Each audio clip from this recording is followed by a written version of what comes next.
This morning's reading is from The Four Purposes of Life by Dan Millman. In childhood, our power and charm come from authenticity. Our actions are undiluted by hidden agendas. But as the years pass, we learn to tell social lies and use pretense to please and placate others, while disowning the disapproved of parts of our psyche.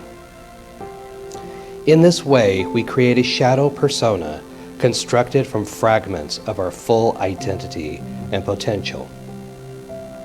But as we mature and begin to grasp that we are often the cause of our difficulties, we begin a process of compassionate self-observation leading to deeper self-knowledge. Denial gives way to authenticity as the light of awareness penetrates our shadow.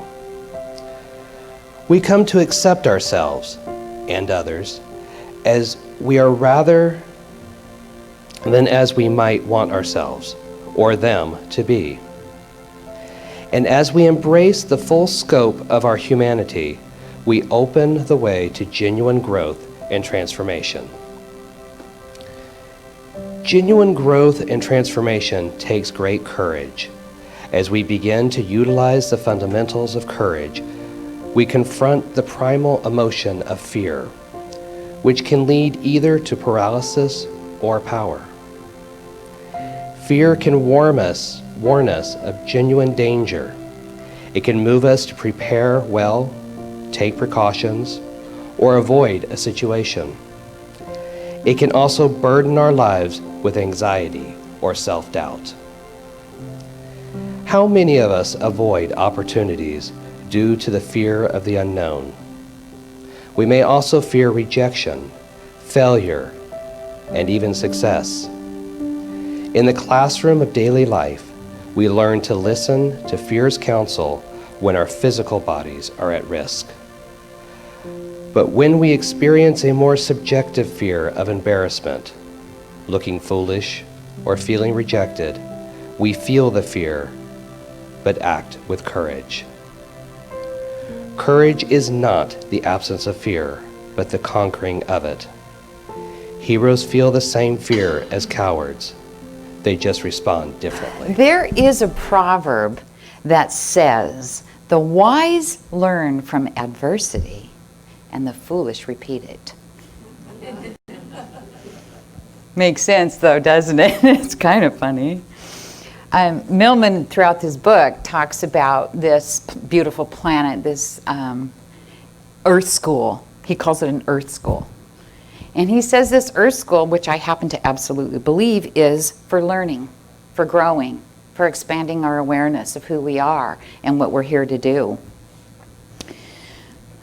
The truth is, as long as we're learning, we cannot fail. It's not possible. Now, I know that sometimes it takes a lot of courage to keep on going. There are times in our lives, and I know we've all felt that way, that we had to really pull deep to keep moving through whatever experience we were going through, or maybe we still are. It takes courage to be here on this planet at this time, and we are each and all here for a very good reason. And that's what we'll be exploring for the entire month. Why are we here and what are we here to do? What is our calling? How do we learn from life? So I'm going to start this morning with a story about a snail. I like this story. It's a very small snail, and every single day the snail would climb the garden wall, minding his own business. And without fail, every single day, this angry little boy would come by, pull him off the wall, throw him on the sidewalk, laugh, and be on his merry way. Well, each morning for a very long time, that snail would slowly crawl back up that wall in hope that the day would come when he could reach the top where that sunlight was. So as time went on, that snail grew very weary. He was very tired of that frustration of every single day not being able to make it all the way up to the top of that wall, to the sunlight, because this little boy would come by every single day and toss him to the ground. So one day something changed. The snail couldn't bring himself any longer to even bother to try. So when the angry boy returned to give that snail a really hard time, the boy was pretty angry because the snail hadn't moved from the day before. It was still in the same spot, not crawling up that wall. So the boy got really frustrated and he nearly crushed that snail with his foot. And then finally he stopped short for whatever reason and he said, "You know what, you're not even worth it." And so he moved away. So the snail didn't move.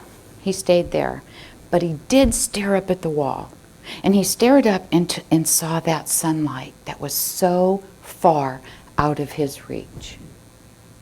And he dreamt, snail's dream, just saying. It was getting too serious for me.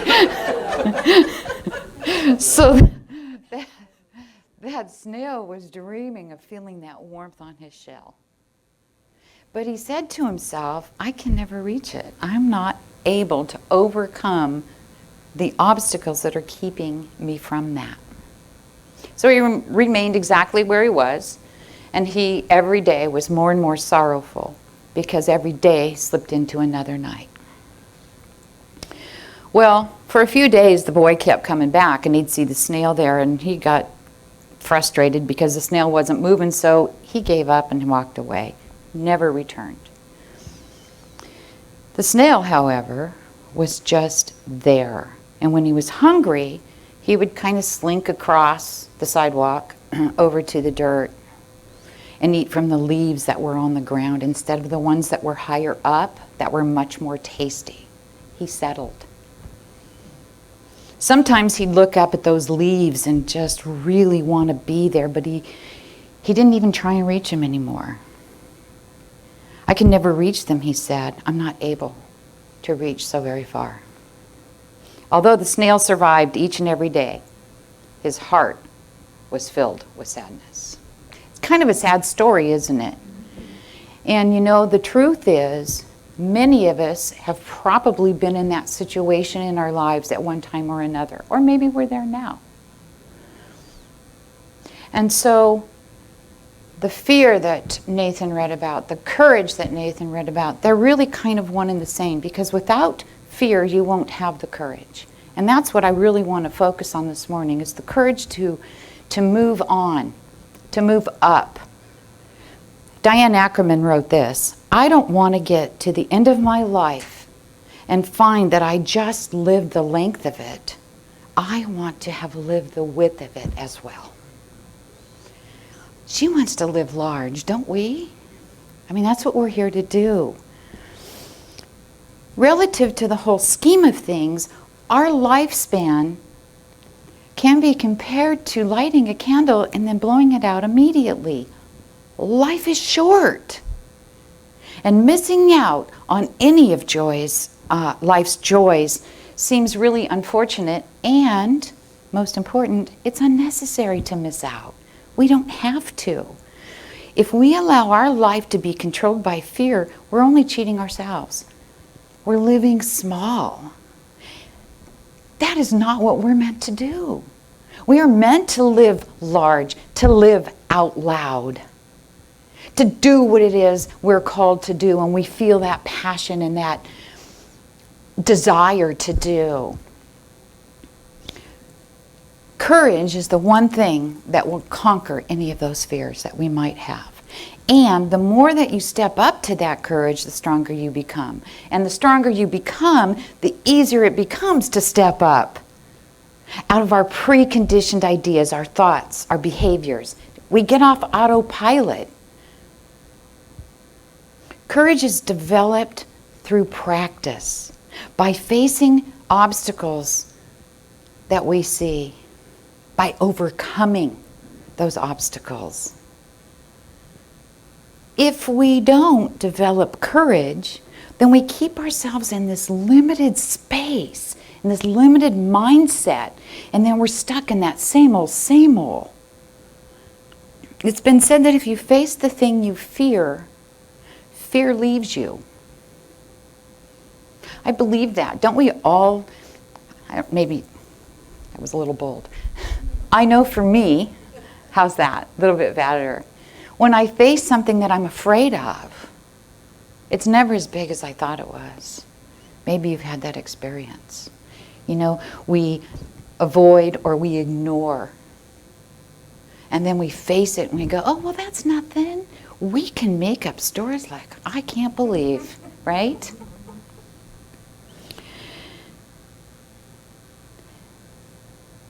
Had that snail overcome the fear of that boy, his life would have looked very different. He could have taken another route. He could have waited until that boy stopped coming and then gone. There were a variety of things the snail could have done. He stayed in fear.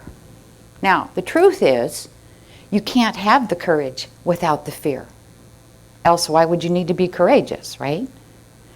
It's important for us to learn to move through obstacles, not to get over them, not to go around them, to move through them, and to do so with grace, with ease, with gratitude. I appreciate what Dan Millman wrote in that opening reading Nathan shared, that courage is not the absence of fear, it's the conquering of it. Other than fear, what could possibly hold us back from living large? I can't think of anything. Fear of success, fear of failure. We have so many fears that we allow to come into our awareness. My guess is this, that there's very likely something that you've, in the back of your mind maybe, that you've always wanted to do, that you've always wanted to be or to do or to have. Maybe you want to learn to dance. Maybe you want to sing or play an instrument or create art. Maybe you want to publish a book, right? Do it. Do it now. Life's not a practice run. This is it. We want to make the most of it. A little courage goes a really long way. You don't want to be that, I know you don't want to be that person who tiptoes through life, making it safely to your deathbed. Anybody want to do that? I don't think so. We certainly weren't made to live that way. Bob Proctor, I love this. He reminds us to live the way you like by no longer living the way you dislike. Well, duh. How many of us think that, though? We don't think that way. I don't like what's happening. I don't like what's going on. I don't like what I'm doing. But you stay stuck out of fear that this other place isn't going to work out. Well, yeah, it will.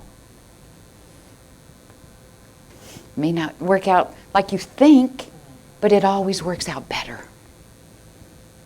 You don't want to be the darn snail wishing and hoping and wanting things to be different.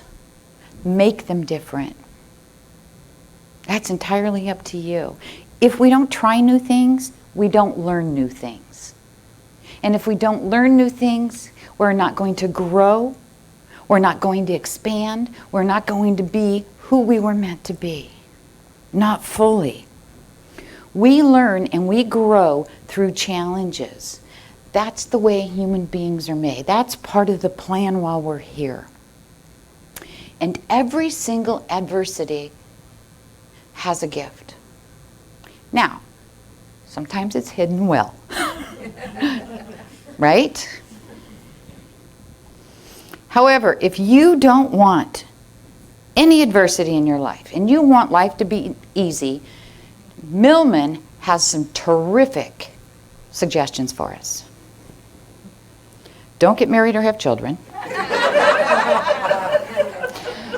Don't take on any responsibilities or form any attachments. Always do the minimum. Never volunteer and live small. Well, that doesn't sound like much fun. Isn't it the truth, though? That is about the only way out of it. Courage is one of those indispensable commodities that we all possess.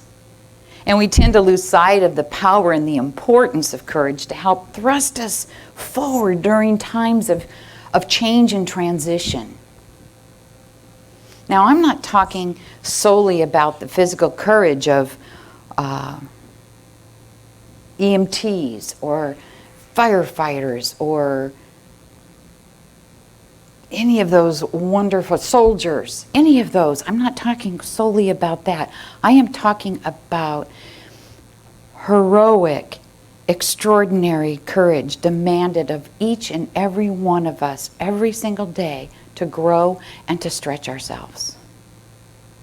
That's courageous. How will we ever know our limits unless we test them? We can't. We can't know them unless we test them. And simply because we lack experience in a particular area doesn't mean we don't have talent in that particular area. Sometimes we base our abilities on a single experience that we've had or limited exposure to something and we're afraid to pursue it. What if we're no good? Well, what if you are? Right? We sometimes don't think about that half. Our self-concept may come from a single incident in our life. And that may give us a very skewed view about our own abilities. I know when I was in grade school, I was told that my artistic abilities were not so good. And if you've been in one of the art classes with me, I'm the first one to tell you that stick people are my specialty, and they're not very straight. Okay, I do the best I can. I've stayed completely all my life away from any kind of art, any kind of drawing, anything that has to do with pen, pencil, or paintbrush. Not because I was told I couldn't, because I believed I couldn't. I bought into it. No one to blame but me. A single experience can change our view of ourselves. Courage is a necessity in nearly every basic human activity or endeavor. To love and commit to another person takes immense courage. Separating from our parents, creating that independent life away from our family is a courageous act. Ask anyone who's gone to college. Surviving an abusive, traumatic, or neglected childhood or adulthood, even, that demonstrates tremendous courage and resilience. It takes courage to authentically be oneself in the world, to dare to be truly who you are and expose your innermost self. It takes a lot of courage to tell people you come to Common Ground Corona and believe all of it, right?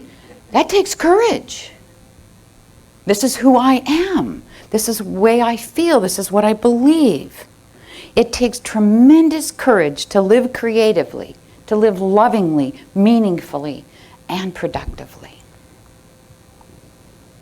And it's a moral or a spiritual courage that moves us to do the right thing, to right a wrong, to take a stand for closely held moral principles or spiritual values, despite the personal price or the public opinion. That's the kind of courage that was exemplified by Jesus, by Gandhi, by Martin Luther King. Hey, we're in great company, right? Standing up for what we truly believe in takes that moral courage. It's what allows us to acknowledge our humanness, both our weaknesses and our fears, and accept both of those things as being human. It's a courageous and an empowering act to open up to our own vulnerabilities, to our own sensitivity. We need that courage to encounter what is on our path in life, to conquer any disappointments that we may experience, to move through those inevitable obstacles that are going to be in our way.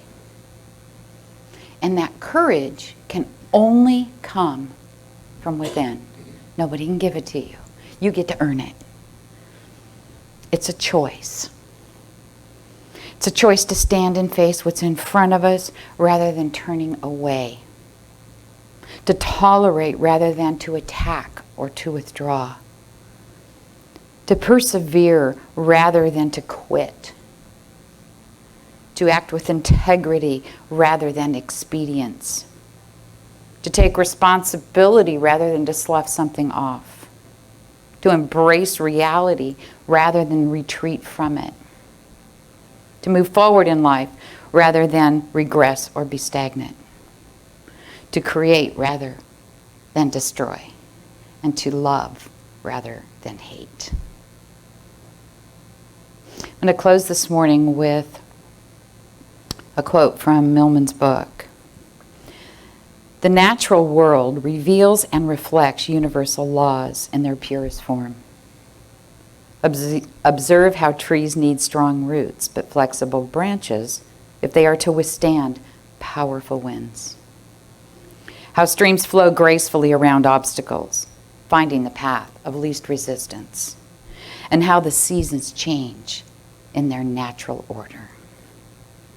By observing and aligning our lives and our actions to these laws of reality, we learn, we grow, and we evolve with amazing grace. Thank you so much for being here while I shared this truth as I understand it.